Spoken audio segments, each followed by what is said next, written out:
Hello, friends, and welcome to class 10th. I'm sure you will be excited on entering the class 10th, and my best wishes to you. My name is Pankaj Shrotriya, and I'll be teaching English to you. So, I believe that we should have lots of fun while we study, and so study becomes not a very routine thing and it becomes enjoyable. So, let us enjoy this journey. And today we'll be doing the first poem, Where the Mind is Without Fear. So I would request you to open your textbooks and keep a copy with you as I'm doing it, and we will read simultaneously. So I begin. Where the Mind is Without Fear. Rabindranath Tagore. Rabindranath Tagore was the author of Gitanjali and its profoundly sensitive, fresh, and beautiful verse. He became the first non-European to win the Nobel Prize in Literature in 1913. So before Tagore, only the Europeans received Nobel Prize for Literature, and he was the first person, non-white person, as they would call in those times, who won the prize for his contribution to the English language. This poem is one of his vastly read and discussed poems. It was originally composed in Bengali and later he himself translated it into English. So it was basically written in Bengali and then translated by himself. This poem is from his Nobel Prize winning anthology Gitanjali. So anthology means a collection of poems.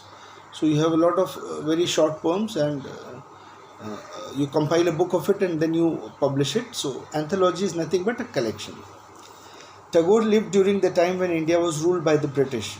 In this poem, besides political freedom from the British, Tagore also appeals to God for his social, educational and economic freedom for the people of India.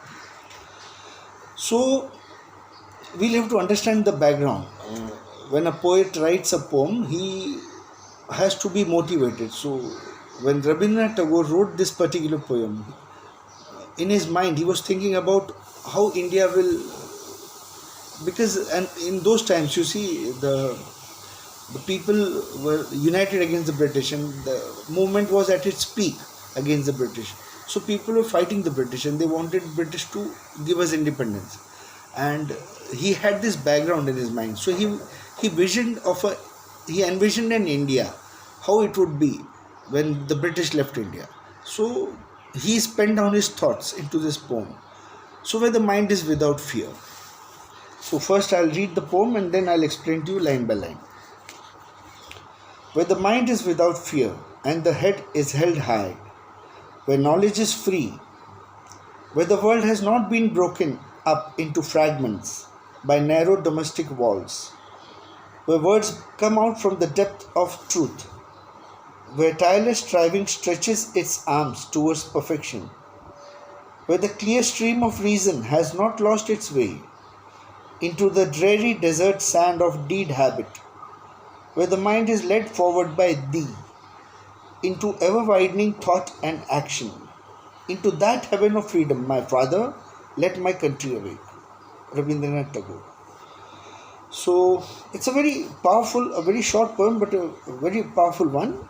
So now I'll explain to you line by line. Where the mind is without fear and the head is held high, where knowledge is free. So the poet envisions of an India. He dreams about an India post the British independence. So when we'll gain independence, how will our nation be? So our minds will be without fear and the head is held high. So many times children, you see that in your homes, if your parents shout at you for something, suppose somebody's broken a mug and you haven't done that. So how your sound will be, you will immediately shout back and you'll say, no, I haven't done it. And you'll give 1,000 reasons. But if you have done it, then your voice will be different. You will keep your head down and you will shy from giving answer. So that's the thing that the poet is trying to drive home across. So when people are truthful, when they are honest, then their heads will be held high. You see, if people are corrupt, if they do improper practices, then they will always speak with soft voices, and they will not have that those guts and conviction to speak the truth, and then they will try to find ways and means to take a shortcut. So, an honest person will never take a shortcut. He will take the right road. So, where the mind is without fear, so an honest person will never be afraid, because there's nothing to hide. As they say in English language, there's a saying: if you speak the truth, you don't have to remember what you spoke the last time. यदि हम सच ही बोले हमेशा, तो हमको फिर हमने क्या बात किससे की थी ये याद रखने की जरूरत नहीं, क्योंकि हमने सच कहा. So that is what the poet is trying to hint, where the mind is without fear. So your mind is not afraid, and your head is held high. So an honest person will never keep his head down and keep his eyes off people. He will speak the truth. He'll look people into the eyes, and his head will be held high. There's nothing to hide. When knowledge is free, so he dreams of an India where knowledge is free. People are not charged extravagant amounts for knowledge. Sadly, what we see today, there are schools which are charging exorbitant fees, and there are various charges put upon students, and education has become a very costly affair. And then people have to go to coaching classes, and then parents have to pay a lot of money for teaching their students. So he had dreamt of an India where knowledge was free, as it was there in the Vedic period. You had gurukuls, and you had people, students going to the guru's ashrams and staying there and serving the guru. They would take care to clean his ashram and so on and so forth, and work for the guru, and in return guru would teach them. So that's besides the point. But I wanted you to understand where knowledge is free. So the poet wanted India where knowledge was free. People were not charged huge sums for learning. So where the mind is without fear and the head is held high, where knowledge is free. So India where people are honest, where people are not afraid, and where people get free access to education, where the world has not been broken up into fragments by narrow domestic walls. So again, the poet dreams of India where the country that he sees, his own country after independence. So he doesn't want his country to be broken up into fragments. So what is fragments? Fragments are small pieces. So he doesn't want people to be divided into religion, into caste, into creed, into gender inequalities. And what we see now, sadly, people are fighting for religion. People are within a religion. You have so many castes, and you, like, for every major religion that I know of, Christianity or Islam or Hinduism, I'm not here to go into the details, but I'm just giving you an idea. There are so many sects within SECTS. So there are so many divisions, so many castes. Even in Christianity, you will see some 50, 60 odd. Some are Roman Catholics, some are Hallelujah groups, some are Protestants. And then within those groups, there are various subgroups. So also in Hinduism, so also in Islam, so also in whatever religion that you can think of. So this is what the poet didn't want India to be divided into when we gain freedom. So he wanted an India that should not be broken up into fragments, into divisions of religion, gender, caste, creed, so on, by narrow domestic walls. So by narrow domestic walls, the poet means that the thinking has to be broad-minded. You don't divide people on the basis of religion, on the basis of their caste, on the basis of their gender, on the basis of skin color. In fact, even today, I'm sorry to say this, but worldwide, there are many countries who practice racism, skin color, like even in America, which calls itself the the, the country of freedom, of democracy, you have a lot of injustices being done on the black people. They are called niggers, they are called negroes, and they are treated as secondary citizens. So also in South Africa, in Europe, even today, black, darker colored skin people are treated badly.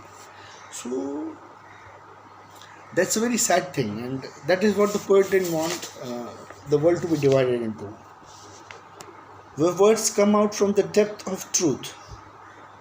So the poet wanted a country, his own country, where he opens his eyes after the freedom, to be the people there, to be speaking the truth. So he didn't want people to speak lies and gain some favor. He wanted people to always speak the truth. Where tireless striving stretches its arms towards perfection. Tireless striving stretches its arms. So when do you stretch your arms? So you stretch your arms when you want to welcome somebody, you want to give somebody a hug, or you want to open up yourself to receiving gifts, receiving new things, receiving education. So tireless striving means efforts, hard work. So tireless, without getting tired. So the poet here says, where tireless striving stretches its arms towards perfection. He wants his people of this country to always be working hard towards the truth, towards improving their skills, towards gaining knowledge, towards contributing to the growth of the country. And it has to be a continuous effort. It's not that you do it today and then you forget tomorrow. So it has to be daily basis, and it has to be a tireless effort. You don't get tired. He wants his country to be, the people to be hardworking, to be speaking the truth, and to be working towards the betterment. Where the clear stream of reason has not lost its way. So a stream means a small water body, like you have rivers and you have oceans and you have rivulets, small, where the river branches out. So streams is a very small water body which flows continuously. So it is very clear, you can see through to the bottom. So he is comparing that stream of water to reason. So when you think logically, when you take decisions based on logic, then it is very clear. Like your decisions are not illogical, there is a reason to it, and there is a sequence to it. So it has not lost its way. So he is saying, where the people, after independence, when India gains freedom, the people will be speaking the truth, they'll be honest, and they'll also think logically. Into the dreary desert sand of dead habit. So dreary means a very habitual, very tired, very dreary would mean sometimes you see, like it happens with students, they don't want to go to school, they will pull their legs and they will walk unwillingly. So dreary is unwilling, very less of energy. So that's dreary. Desert sand of dead habit. So desert sand is always very hot. It is not a very picturesque scenario. Desert is very hot and you don't have plants and trees and water. So he's saying that when your thinking is clear, when your stream, the stream of reason, your thoughts are clear and they have not lost the way into the desert. So once a stream goes into a desert, it dries off, because the desert is vast and it is as we call Marubhumi, it is nothing grows there. There is no water, there is no life.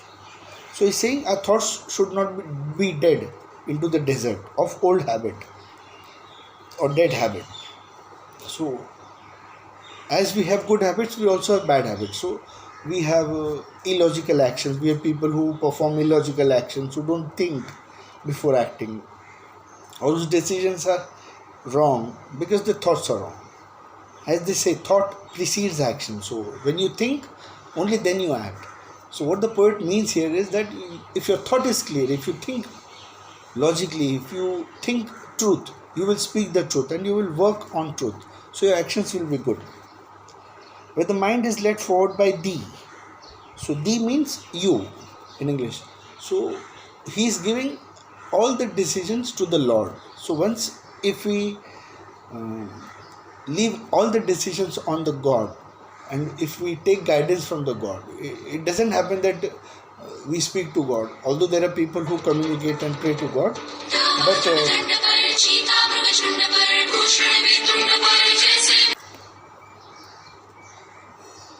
so where the mind is led forward by these. So when we leave our decisions on God, when we speak to God, and when we give some time to our decisions and we leave it on God, we get that hunch, or we call it gut feel, we get that guidance from God if you believe in God. So he's saying the people of this country should leave their decisions on God, and once God directs you and gives you decisions, then you will not work wrong, you will not go against religion. No religion teaches you bad things, so religion always teaches you good. Into ever widening thought and action. So when you leave your decisions on God, and when you act according to what the religion is telling you, then it will be an ever widening practice. You will only do good, you will only think good, you will only work good for yourself and for your country. As they say, individual productivity is national productivity. So I'll explain this line to you. Individual productivity is national productivity. अगर हम खुद अच्छे बन जाए, अगर हम अपना घर, जो हमारे प्राइम मिनिस्टर, जो दुनिया के बेस्ट प्राइम मिनिस्टर जज किए गए हैं, मोदी जी कहते कि स्वच्छ भारत अभियान जो उन्होंने 5-6 वर्ष, when he started that 5-6 years ago. So when we keep ourselves clean, when we keep our surroundings clean, when we keep our mohalla, our city, our lanes and bylanes clean, then your state clean, then your nation clean. If you start doing good actions, you become more productive, the nation becomes more productive. So individual betterment is national betterment. Individual productivity is national productivity. So here the poet is also saying something like this. If we leave our decisions on God, and if we continue working with truthfulness, with honesty, with clear reason, we do not break our society into fragments of religion, caste, gender, skin color, etc., and we always think logically, then it will be an ever widening action, and the nation will progress, because you will progress. Into that heaven of freedom, my father, let my country awake.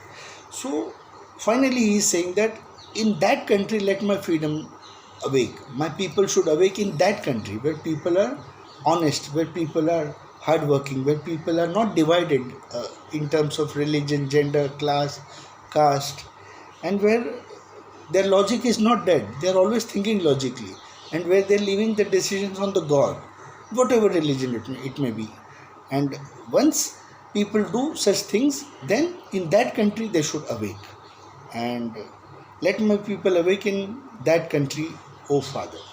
So it's a very beautiful poem, and I hope I have explained it to you in a proper manner. And then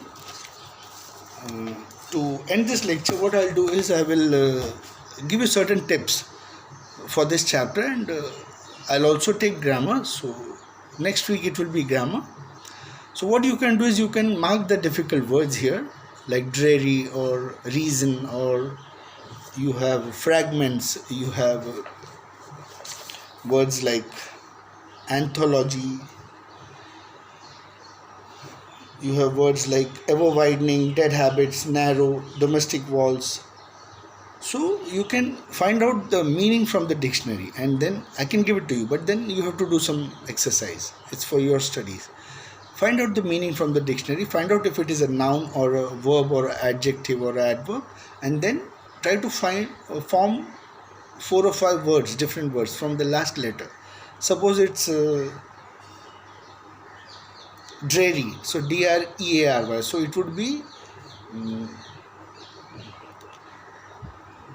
a very sad, dull, or not uninteresting sort of a job. Then from the Y, with the letter which ends, dreary, Y. So Y you can make another word, like say you could make a word like yacht, Y-A-C-H-T, which is a small boat. So from T, from T you can make another word like tall. So if you have to make 5 verbs, only make verbs, don't add nouns in it. So start working on these small things, and by the end of the year your vocabulary will be polished and you will be doing good. And I hope we have finished this poem, and if there are any doubts, you can write to me and we will answer those and we'll solve those in the next lecture. All the best. Thank you.